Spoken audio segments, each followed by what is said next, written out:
Silence. There is a peace at sunrise that surpasses all understanding. It's a renewal, a feeling that anything is possible. I'd like to say I drag myself from the comfort of my bed every day to enjoy sunrise splendor. But you wouldn't believe me, and I wouldn't be lying. What is true is I was there that day, and so was she.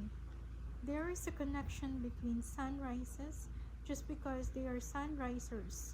It's shared, yet unspoken. Appreciation for things quiet and beautiful. That might explain why I was immediately drawn to her. But I know it wasn't just because of the earliness of the morning. Delilah, you see, would have attracted me no matter the day of time. The first time I saw her, I was sitting there at my favorite secret spot, overlooking Lake. It's a hidden gem in Washington state, owned by Indian Nation. Before that day, if I had my way, no one would ever sit and admire its beauty other than me. The lake, a destination point for fishermen, swimmers, and sightseers, is nature at its most spectacular.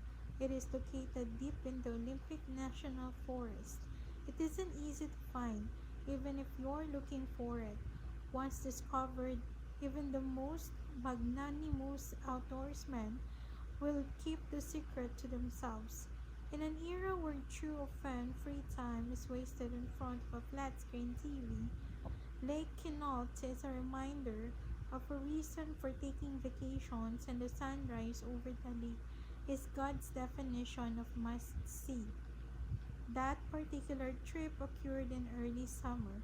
I remembered it vividly because I had to be in place just after 5 a.m. to catch the sun as it appeared over mountain. Summer is the best time to watch the sunrise